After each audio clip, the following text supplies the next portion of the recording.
Ano kaya ang bagong nilulutong proyekto ng multi-awarded actress at kapamilya star na si Janine Gutierrez? Nagbahagi ang dalaga ng mga larawan at video kung saan tila nasa malayong lugar siya or probinsya. At dahil maulan, kaya ipinakita pa ng dalaga na nag-rent a car na lang siya para maging convenient ang pupuntahan niya. Wala namang ibinahaging detalye sa mga larawan at video na ibinahagi ng actress, kaya pala isipan pa ito kung ano nga bang gagawin niya. Pelikula nga ba or serye? Ayon sa naging caption ng dalaga, it's a wrap, TYL, dream come true. Sa isa pang larawan ay ipinakita niya ang kanyang nirent na sasakyan. At may caption na, had to bring my car to the shop before the shoot. So I got this instead. Thank you at Chitty Rentals, PH. Super easy and reliable rental cars.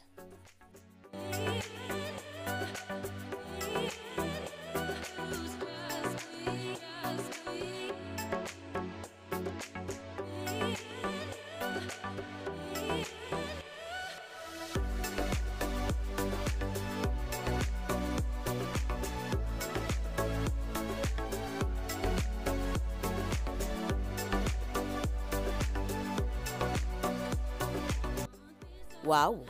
May panibago na namang aabangan ang Paunin supporters.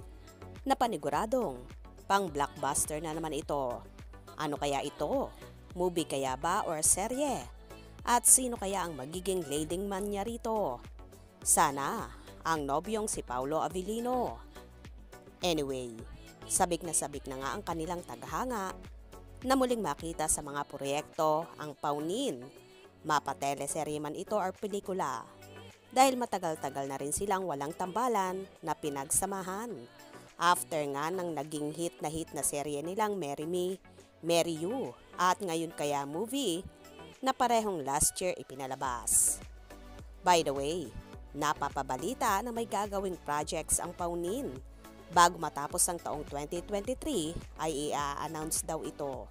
So ito na kaya ba yun? Ano sa palagay nyo? Kung ito man, for sure, marami namang Paunin fans ang sobrang matutuwa at magdidiwang na masisilayan na nilang muli ang kanilang mga iniidolo. Kaya naman abang-abang tayo at palaging tumutok sa mga maiinit na kaganapan, especially sa Paunin updates. Mga ka-scoop, anong inyong magiging reaction sa bidyong ito? Comment below.